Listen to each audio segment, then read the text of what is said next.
Good morning. स्वागत है आपका कक्षा 12। आज हम लोग देख रहे हैं जीव विज्ञान।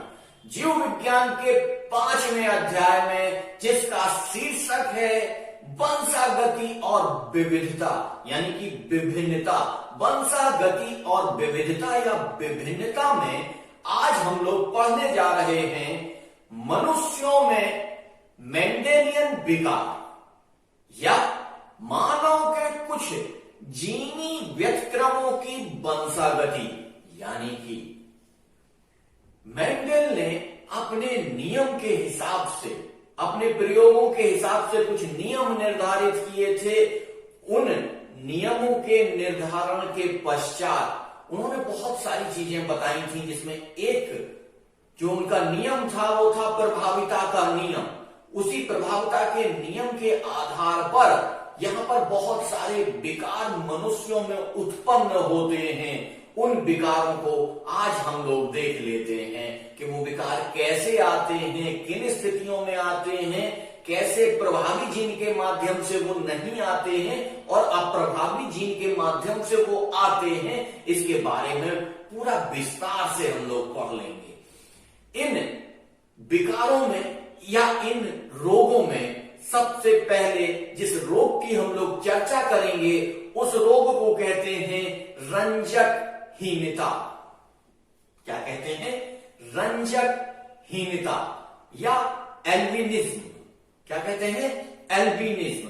रंजकहीनता या एल्बिनिज्म। अब ये रंजकहीनता या एल्बिनिज्म होती क्या है, इसको आप समझ लीजिए कि मनुष्यों में और मनुष्य के अतिरिक्त अन्य स्तनधारी प्राणियों में जो त्वचा का कलर होता है, जो आंख का कलर होता है, जो बालों का कलर होता है, ये मुख्यतः एक पिगमेंट के कारण होता है जिसे हम मेलेनिन नामक पदार्थ कहते हैं।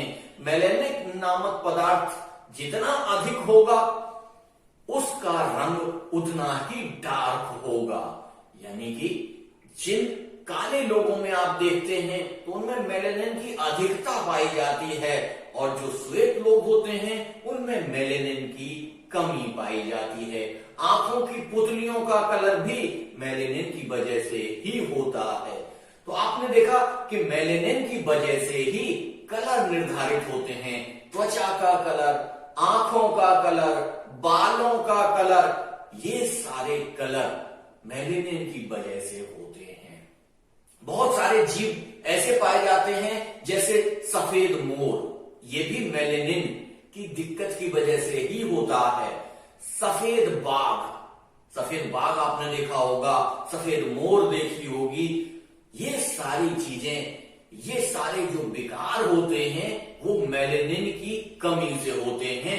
और मनुष्यों में भी आपने देखा होगा कि एकदम श्वेत कलर का व्यक्ति, बाल एकदम उसके सफेद, आंखों का कलर भी लगभग सफेद, क्योंकि आंखों में होता क्या है कि नसें होती हैं, उनमें हीमोग्लोबिन प्रवाहित रहता है, जिसके कारण वो सफेद न दिख के कुछ रेडिश या पिंकिश दिखाई देती हैं, लेकिन वो होती सफेद ही हैं। अब देख लेते हैं कि इसमें स्थिति क्या होती है, किन कारणों से इसे देखा जाता है। इसे रंजकहीनता क्यों कहते हैं? रंजकहीनता का मतलब है पिगमेंट की कमी, मेलेनिन नामक पिगमेंट की कमी। अब ये पिगमेंट जो मेलेनिन है, ये जब कम हो जा रहा है तो ये क्या स्थितियां बनती हैं, कैसे बनती हैं, इसको हम लोग देख लेते हैं। और ये क्यों कम हो जा रहा है, सबसे बड़ी चीज यहां पर है, क्यों कम हो जा रहा है, इसका कारण क्या है। अगर आपको रोग का कारण पता नहीं होगा तब आप रोग को ठीक से नहीं समझ पाएंगे। तो मेलेनिन की जो कमी हो रही है, जिससे त्वचा का कलर सफेद हो रहा है, पुतलियों का सफेद हो रहा है, बालों का सफेद हो रहा है, तो ये इसका कारण क्या है? इसका कारण हम लोग समझ लेते हैं कि मेलेनिन जो पिगमेंट है या रंगा है, इसके संश्लेषण के लिए, इसका जब संश्लेषण होता है शरीर में, तो इसके लिए एक टायरोसिनेज, क्या होता है, टायरोसिनेज नामक एंजाइम की आवश्यकता होती है। टायरोसिनेज नामक एंजाइम की आवश्यकता होती है। और यदि ये टायरोसिनेज एंजाइम नहीं मिलता है, तब इस पिगमेंट का स्रावण नहीं होता है। जब पिगमेंट का स्रावण नहीं होता है, तब क्या होता है, रंजकहीनता या एल्बिनिज्म नामक रोग उत्पन्न हो जाता है, जो कि बहुत ही खतरनाक होता है। चलिए देख लेते हैं कि जो टायरोसिनेज एंजाइम है, ये एंजाइम कैसे बनता है और इसमें क्या स्थितियां होती हैं। जो टायरोसिनेज एंजाइम है, वो एंजाइम एक प्रबल जीन के प्रभाव में रहता है। क्या होता है, टायरोसिनेज एंजाइम एक प्रबल जीन के प्रभाव में। वहां आपको बताया था कि जो प्रभावी लक्षण होता है, जो प्रबल लक्षण होता है, वही अपने गुण को दर्शाता है। जब वो प्रभावी नहीं होता है, दोनों जीन स्मॉल के आते हैं, स्मॉल ए अगर आ जाता है, तब क्या होता है, वो लक्षण प्रदर्शित नहीं होता है और वो अप्रभावी लक्षण प्रदर्शित होता है। तो इसमें भी यही हो रहा है कि ये जो टायरोसिनेज नामक एंजाइम है, तो ये एक प्रबल जीन के द्वारा प्रभावित होता है। लेकिन जब ये प्रबल जीन वहां उपस्थित नहीं होती है, किन्हीं कारणों से, या कह लीजिए वंशानुक्रम में जब स्मॉल ए नामक जीन आ जाती है, तब वो क्या करती है, इस टायरोसिनेज एंजाइम का स्रावण नहीं कर पाती है। और जब ये एंजाइम स्रावित नहीं होता है, तो ये मेलेनिन नामक रंगा या पिगमेंट को स्रावित नहीं कर पाता है।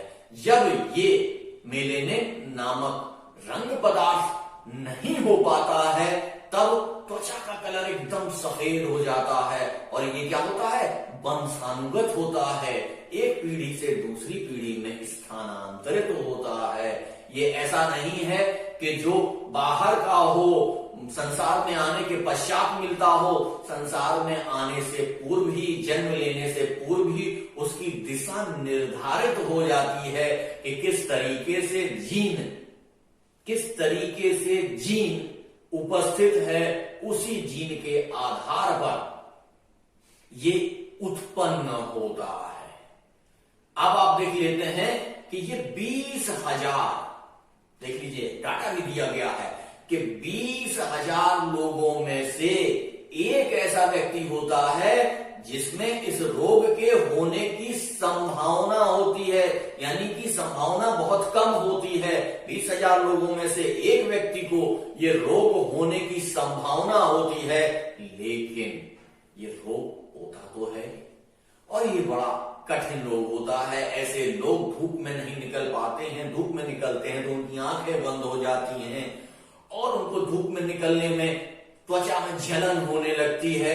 बहुत सारी स्थितियां ऐसी पैदा हो जाती हैं जिनसे उनका जीवन यापन सामान्य नहीं हो पाता है।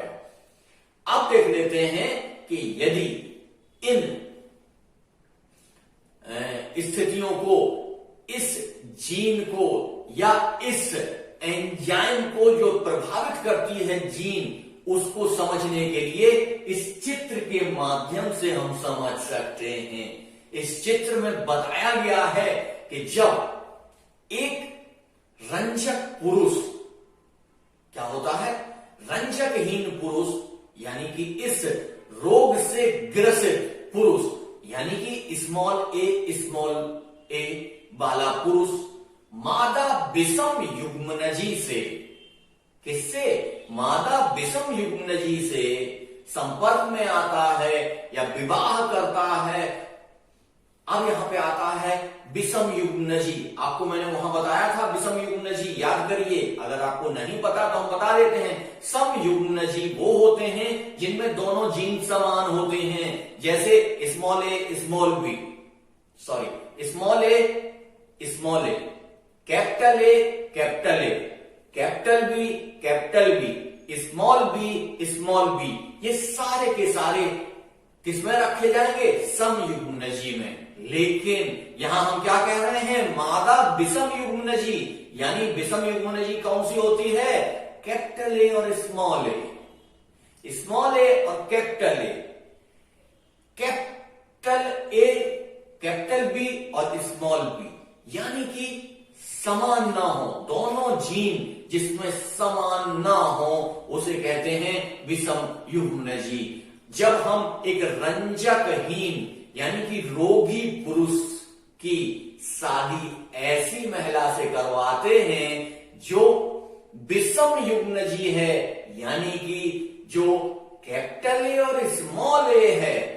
अब ये कैपिटल ए और स्मॉल ए की शादी हो जाती है। जब इनकी संतानें पैदा होती हैं तो उन संतानों में रोग के उत्पन्न होने की स्थिति आप इस चित्र से देख सकते हैं। चित्र के माध्यम से आपको पता चल जाएगा कि इसमें 50% संतानें ऐसी होंगी जिनमें रोग नहीं होगा, लेकिन 50% संतानें ऐसी भी होंगी जिनमें ये रोग स्पष्ट रूप से दिखाई देगा, स्पष्ट रूप से विद्यमान होगा। चलिए, ये तो हो गया रंजकहीनता या एल्बिनिज्म। अब हम चलते हैं दूसरे रोग की तरफ। कौन सा? जो जीनी व्यतिक्रमों के अनुसार, वंशानुगति के अनुसार चल रहे हैं रोग, उन रोगों को पढ़ रहे हैं हम लोग यहाँ। तो उन रोगों में जो दूसरे रोग को आज हम पढ़ेंगे उनको कहते हैं एल्केप्टोनूरिया। इसमें होता क्या है इसे हम समझ लेते हैं। एल्केप्टोनूरिया में हमारे शरीर में 2 अमीनो अम्ल बनते हैं। क्या होता है? हमारे शरीर में 2 अमीनो अम्ल बनते हैं। इन 2 अमीनो अम्ल में जिसे कहते हैं फेनाइल एथेनीन और टायरोसिन। क्या कहते हैं? नंबर 1 फेनाइल एथेनीन और दूसरा कौन सा है? टायरोसिन। इन दोनों के उपापचय के प्रथम चरण में, यानी कि जब ये पच रहे हैं, इनके उपापचय हो रहा है, तो इनका जो पहला चरण होता है, इनके पचने का जो पहला चरण होता है, उसमें क्या होता है? होमोजेंटिसिक अम्ल। एक अम्ल बनता है जिसको कहते हैं होमोजेंटिसिक अम्ल बनता है।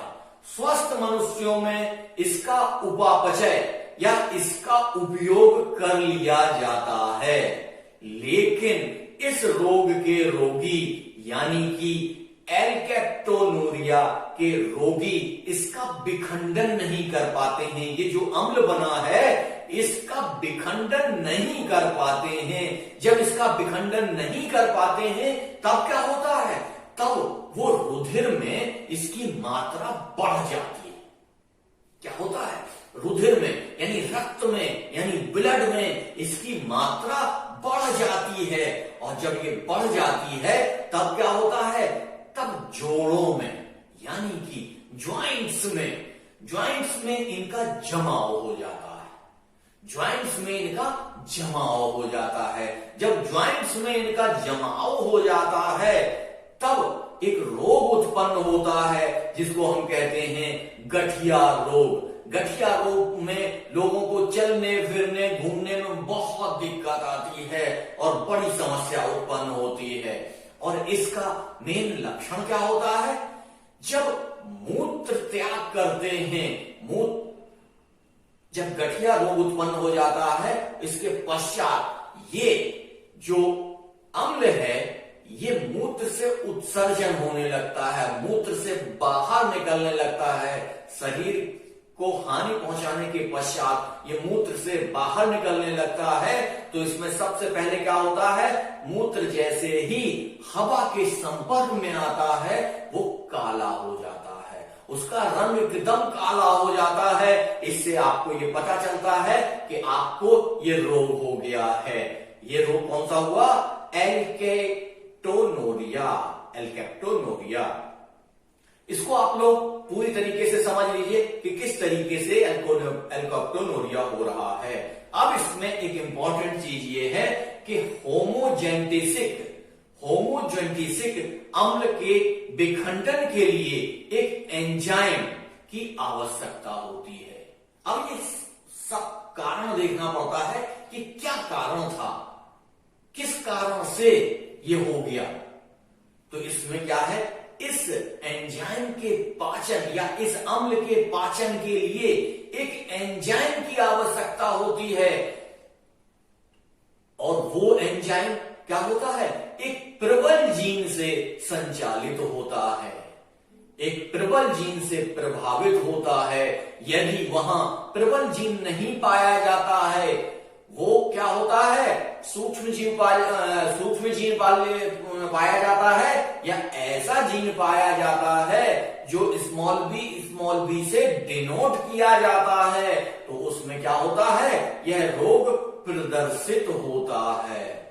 तो क्या हो रहा है, यहां पर भी वही प्रभाविता के नियम का यहां पर उल्लेख हो रहा है कि जब तक लक्षण प्रभावी रहता है तब तक तो वो रोग उत्पन्न नहीं होता है, लेकिन जैसे ही दोनों जीन स्मॉल वाली आ जाती हैं या अप्रभावी वाली आ जाती हैं, तब वो क्या कर देती हैं, इस अम्ल को विखंडित करने के लिए जिस एंजाइम का स्रावण होना है, उस एंजाइम का श्रावण नहीं हो पाता है, और जब उसका श्रावण नहीं हो पाता है, इस अम्ल का उपापचय नहीं हो पाता है, तब ये रुधिर में, ब्लड में उपस्थित होकर इस रोग को जन्म देता है। ठीक है, समझ में आ गया ना आपको। चलिए अब हम लोग आगे चलते हैं। इसमें तीसरा जो रोग है वो है फिनाइल कीटोनेरिया।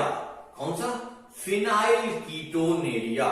अब हम देख लेते हैं कि ये फिनाइल कीटोनेरिया होता क्या है और किस कारण से होता है और क्यों होता है, इसको समझ लेते हैं। क्या है ये फिनाइल कीटोनेरिया? कहा जाता है कि इस रोग में फिनाइल एलेनीन को टायरोसिन नामक अमीनो अम्ल में बदलने वाला एंजाइम, यानी कि क्या है, फिनाइल एलेनीन को टायरोसिन नामक अमीनो अम्ल में बदलने वाले एंजाइम फिनाइल एलेनीन हाइड्रोक्सिलेज की कमी हो जाती है। अतः रक्त में फिनाइल एलेनीन बढ़ जाता है, जो मूत्र से बाहर निकलने लग जाता है। ऊतकों में मुख्य रूप से मस्तिष्क की तंत्रिका ऊतक में इसका जमाव हो जाता है, और इस जमाव से क्या होता है, बच्चों में अल्प बुद्धिता, यानी कि कम बुद्धि के हो जाते हैं बच्चों की बुद्धि विकसित नहीं हो पाती है। ऐसे में वृद्धि भी बाधित होती है, और इसका लक्षण क्या है, इसमें मूत्र और पसीना बदबूदार हो जाता है। जिन व्यक्तियों में अप्रबल जीन स्मॉल बी होता है, उनमें यह रोग उत्पन्न होता है। यानी कि यहां पर भी स्थिति वही है कि जीन के कारण ये फिनाइल कीटोनेरिया नामक रोग हो जाता है। यानी ये भी उपापचय की ही क्रिया के फलस्वरूप पैदा हो रहा है। उपापचय में क्या हो रहा है, उपापचय में फिनाइल एथेनीन को टायरोसिन नामक अमीनो अम्ल में बदलने वाले एंजाइम फिनाइल एलेनीन हाइड्रोक्सिलेज की कमी हो जाती है, और इस कमी के कारण क्या होता है, इस इस रक्त में फिनाइल एलेनिन बढ़ जाता है। क्या होता है, जब इसको बदला नहीं जा सकता है, तो जब बदला नहीं जा सकता है तो इसका प्रयोग नहीं हो सकता है, प्रयोग नहीं हो सकता है तो ये क्या होता है, ये शरीर के रक्त में बढ़ जाता है। और जब ये रक्त में बढ़ जाता है तो ऊतकों को ये प्रभावित करता है, और ऊतकों को जब ये प्रभावित करता है तो सबसे ज्यादा ये तंत्रिका ऊतक को प्रभावित करता है। और जब ये तंत्रिका ऊतक को सबसे ज्यादा प्रभावित करता है तो उस तंत्रिका ऊतक के प्रभावित होने से बच्चों के मस्तिष्क में कमी आती है और वो मंद बुद्धि हो जाते हैं, उनका विकास रुक जाता है, उनकी वृद्धि रुक जाती है। ऐसे रोग वही स्मॉल बी यानी कि ऐसा जीन उनके अंदर आ गया जो स्मॉल बी है, जिसके कारण उस अम्ल का स्रावन नहीं हो पाता है। इसलिए उपापचय की क्रियाएं ठीक से संपादित नहीं हो पाती हैं। जब ठीक से ये संपादित नहीं हो पाती हैं तब ये रोग उत्पन्न होता है, जिसे कहते हैं फिनाइल कीटोनेरिया। इसमें मुख्य तौर से होता क्या है, ये बहुत कम होता है, ये 18,000 में से एक व्यक्ति को होता है। यानी कि संसार में ऐसे 18,000, जब औसत निकाला जाता है तब वो औसत निकलता है कि 18,000 व्यक्तियों के में एक व्यक्ति ऐसा है जिसको ये रोग होता है। औसत आप लोग जानते हैं, औसत आप लोगों ने पढ़ के आए होंगे। यहां हम औसत समझाने के लिए आपको नहीं खड़े हैं। अगर आप औसत नहीं जानते हैं तो औसत जान लीजिए कि औसत कैसे निकलता है। चलिए अब इसमें हम लोग अगले रोग को देखते हैं। बहुत ही इंपॉर्टेंट रोग है और बड़ा मजेदार रोग है। इससे बहुत सारे क्वेश्चन पूछे जाते हैं और ये रोग अचानक पैदा होता है। ये रोग अचानक पैदा होता है। क्या है ये रोग, चलिए आइए देख लेते हैं। इस रोग को कहते हैं हंसियाकार रुधिराणु एनीमिया। क्या कहते हैं, हंसियाकार रुधिराणु एनीमिया। यानी कि अब आप देखिए क्या हो रहा है, हंसियाकार यानी कि आकार चेंज हो रहा है। देखिए कैसे होता है, इसको थोड़ा सा समझ लेते हैं कि ये कैसे होता है मानव के शरीर में और किस तरीके से इसकी स्थितियां बनती हैं। थोड़ा सा कठिन है, थोड़ा सा धैर्य रखिएगा। ये थोड़ा सा कठिन है, इसको समझने में थोड़ा सा कठिनाई आएगी, लेकिन अगर ये आपने एक बार समझ लिया तो आपको दोबारा समझने की आवश्यकता कतई नहीं पड़ेगी। चलिए देख लेते हैं कि रुधिर में ऑक्सीजन की कमी से क्या होता है। रुधिर में ऑक्सीजन की कमी से रोगी के अधिकांश लाल रुधिराणु हीमोग्लोबिन की विशेष आणविक संरचना के कारण सिकुड़कर हंसियाकार व निरर्थक हो जाते हैं, जिससे रोगी की मृत्यु हो सकती है। यह रोग सुप्त जीन के कारण होता है, प्रभावी जीन के कारण नहीं होता है, सुप्त जीन के कारण होता है।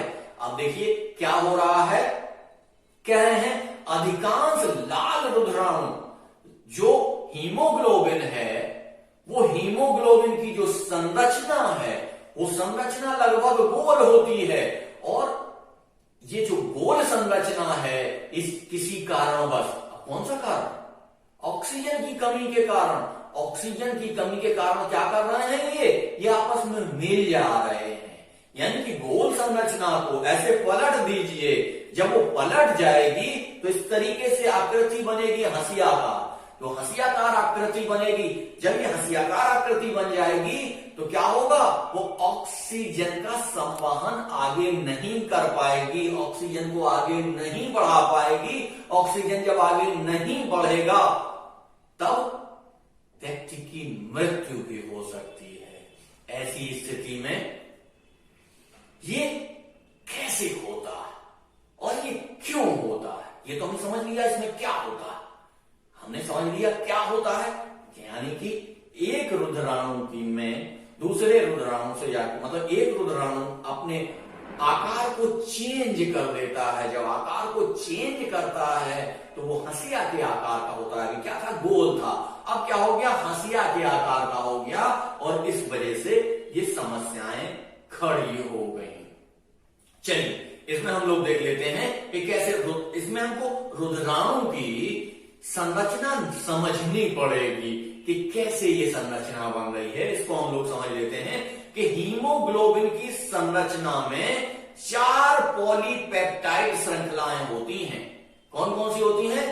हीमोग्लोबिन की संरचना में 4 पॉलीपेप्टाइड श्रृंखलाएं होती हैं, जो 2 समान अल्फा श्रृंखलाएं, कैसी होती हैं वो 4 श्रृंखलाएं? 2 समान अल्फा श्रृंखलाएं और 2 समान बीटा श्रृंखलाएं होती हैं।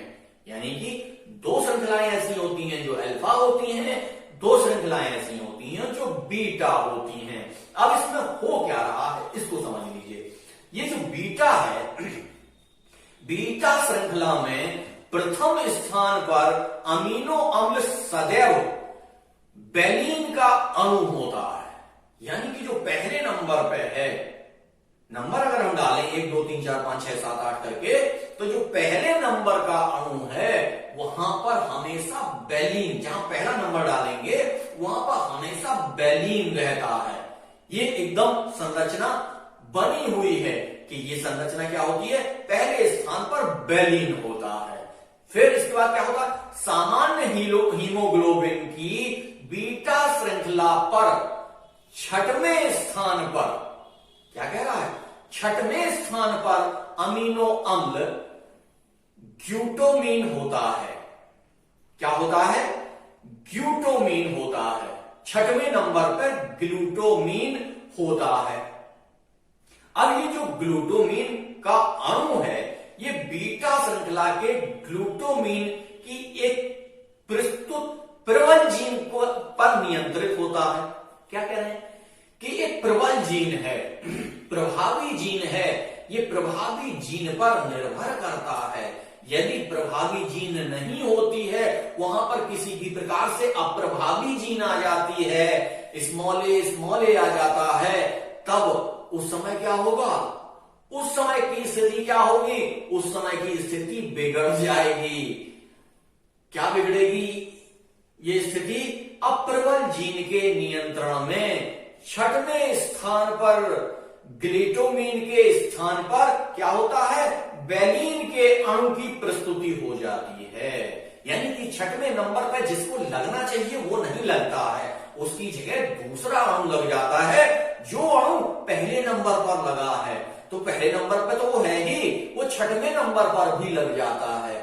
पहले नंबर पे लगा है और 6वें नंबर पर भी वो लग जाता है। ऐसे में होता क्या है? हीमोग्लोबिन अणु में रुधिर, जब हीमोग्लोबिन का जो अणु है वो रुधिर में है, और रुधिर में जब ऑक्सीजन की कमी होने लगती है, जब ऑक्सीजन कम होने लगता है, तब क्या हो रहा है? पहला वेलिन 6वें वेलिन के अणु से जुड़ जाता है। पहला वेलिन का अणु 6वें वेलिन के अणु से जुड़ जाता है। तो अब आप लोगों ने समस्या समझ ली। क्या हुआ कि ये प्रभावी जीन के कारण उसको ग्लूटामीन को वहां होना चाहिए था, लेकिन वहां पे जीन कौन सी आ गई? अप्रभावी आ गई। क्योंकि अप्रभावी जीन आ गई तो वहां पर कौन सा लग गया? वहां पर पहले नंबर वाला उठ के 6वें नंबर पर भी लग गया। जब वो 6वें नंबर पर भी वेलिन लग गया, तो अब जब भी रुधिर में ऑक्सीजन की कमी हुई, तो ऑक्सीजन की कमी होने के कारण रुधिर के अणु क्या हुए? मुड़ गए।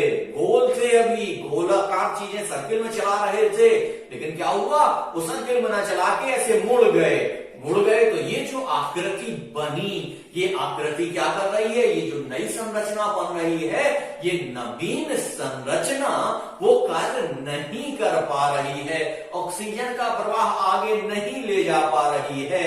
ऑक्सीजन का प्रवाह नहीं होने के कारण ये रोग, ये जो विकृत संरचना बनी ये ऑक्सीजन का संवहन नहीं कर पा रही है और इस अणु की आकृति क्या हो जा रही है, हंसिया के आकार की हो जा रही है। जब हंसिया के आकार की ये संरचना हो जा रही है तब आप क्या कर रहे हैं, हंसिया के आकार की संरचना में ऑक्सीजन का परिवहन नहीं हो पा रहा है और जब ऑक्सीजन का परिवहन नहीं हो पाएगा तो निश्चित तौर से इस रोग के रोगी की मृत्यु होने की संभावनाएं बढ़ जाएंगी।